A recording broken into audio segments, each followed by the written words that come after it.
Endiki xabarimizga va muhokamaga diqqat qilasiz deb o'ylaymiz, chunki bu to'g'rida boshda biz eskartgan sizga vatandosh. Shundaqmiki deb shuna fikrni qo'ygan edik. Masalan, nima desangiz, nimishqa? Yo'q. Bugunchi islag'ish 2024-yil 27-kun haftaga çarşamba vatandosh. Nima dedik? Aynı vaqtda mesela 3. ayın 9. 10. günleri Hong Kong'ның negizli kanununun 23. maddesiga asasen kanun tüzüş. Kanun tüzüş emas mesela cinayetçilerini türge ayırış. Cemiyeti nimi işqa, nimi kişiye cinayet qaysi şekilde bekitiladi? Onun mezmunu dairesi, kengligi ve çonqurluğu nima? Muşu to'g'rida so'z degan edik. Shu vaqtda shundaq bir savolni dedik vatandosh. Nimaga aldiraydi Jungo Kompartiyasi? Nimandaq tuz dunyoda mushuna qonun tuzdiga ish bormi? Dedik vatandosh sizga.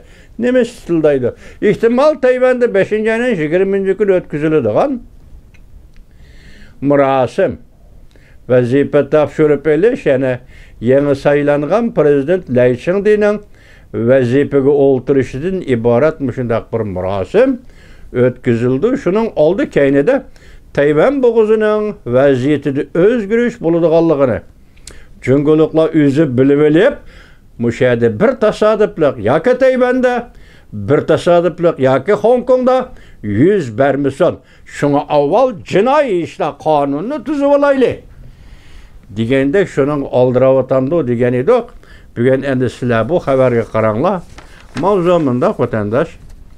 12 kun 39 saat 5 minut zo'r voqea yuz berishi mumkin. Mavzuli xabar 3. ayning 26. kuni Erkin Asya'nın Xitoy tel programmasi e'lon qilindi.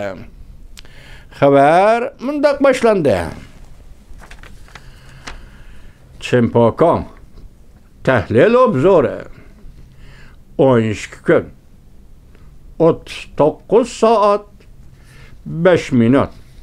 Bu salla ayrım aldı. Hong Kong'da negizli kanunun 23.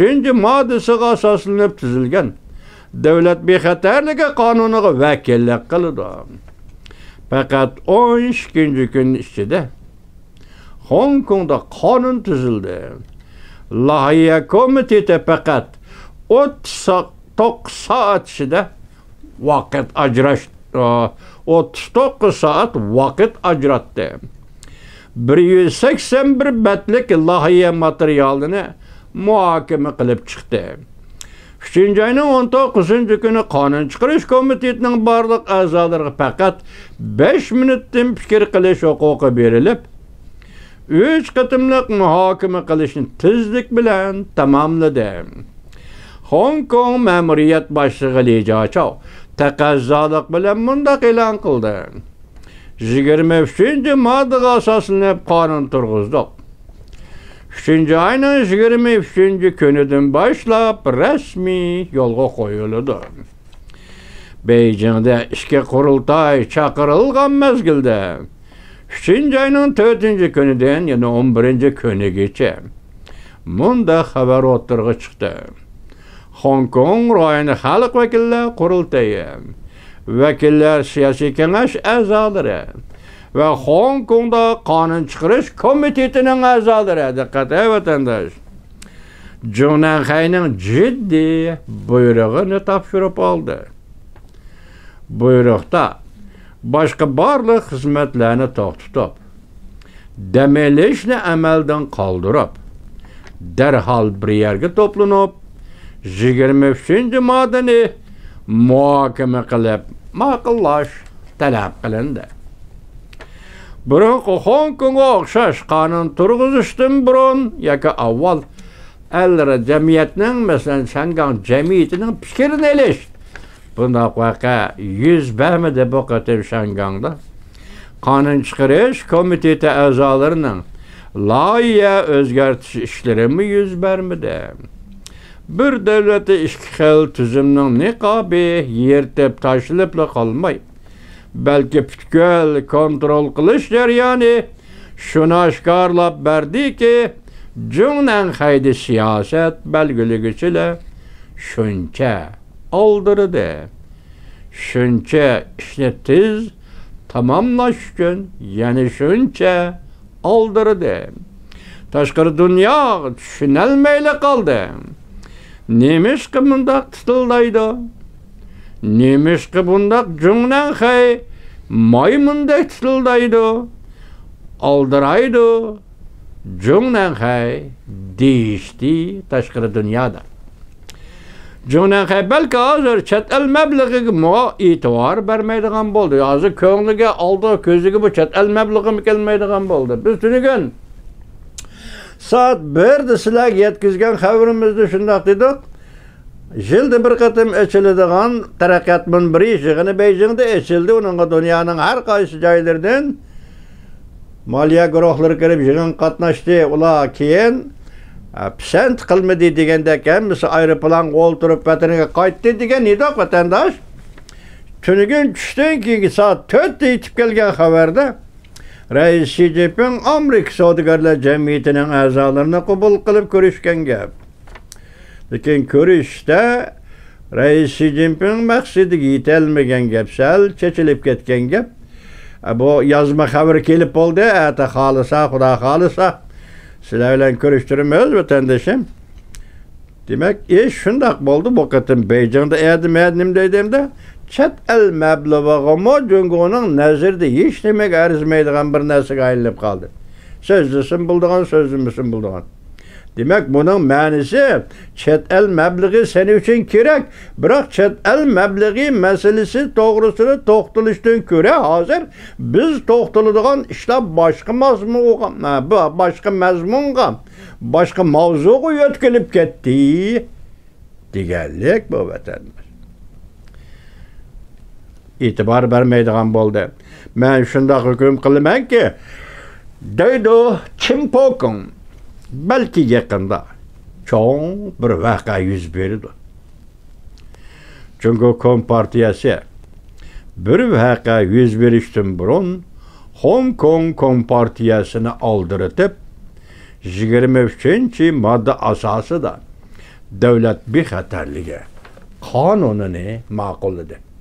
Qo'rqdik 12 kun 39 saat 5 minut ichida Hong Kong'da bir memuru rayında, dünyanın közü düşken bir memuru rayında siyasette özgürleş, şu derecede tezlik bilen, atalmış kanun çıkarış, tezlik bilen oturuğa çıktı.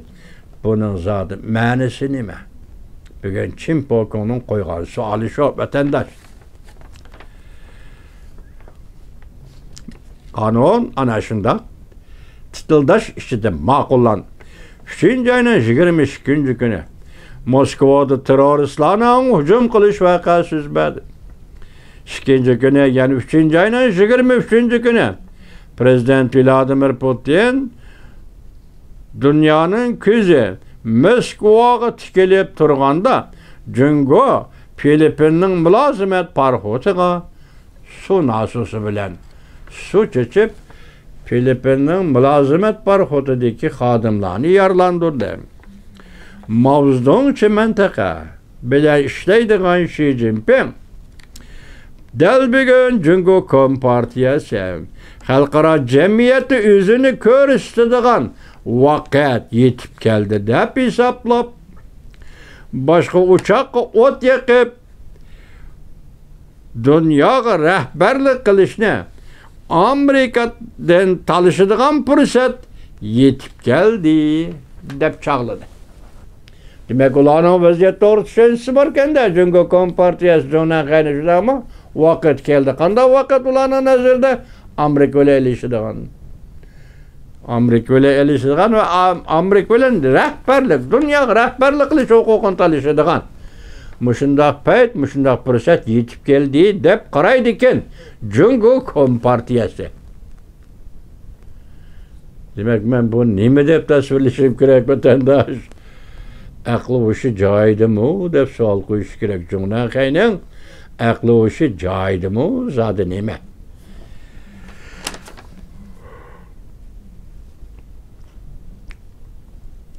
Mavzudan uchun mintaqa tugadi, uchaqa deb chaqildi. Hong Kongda tezlik bilan qonun ma'qullashga beriladigan javob shuki, deydi Chimpokong. Jungo Kompartiyasi balki Tayvanga tuyuqsiz hujum qiladi. Qaysi bir 27-yili, qaysi bir 25-yilida emas.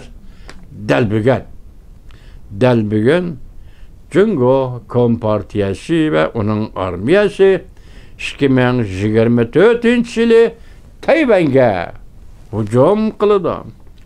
Şunu dünya müdafiada turması bulmaydı. Yani bir haber kuşuyutul ahırda Cüngnen ciddileşti. Aldırıp kaldı. Zor vaka yüz biremdi. Ümit sadası. YouTube 3. ayının 27. günü. Bana bu haberimiz vatandaş. Demek hazır Chimpokong nim deydi. Cevap şu ki Jungo Kompartiyasi belki Tayvanga hücum kılıdı. Başta min cücüğün nimi degenidi? Uruş. Ete yak bugün keşte keçide uruş. Etsi yok. Ögün yok. Bugün keçide uruş. Bu adı vaziyette tasvirleş. Min cücüğün vaziyetine tasvirleş. Hazır endi Chimpokong nimi deydi?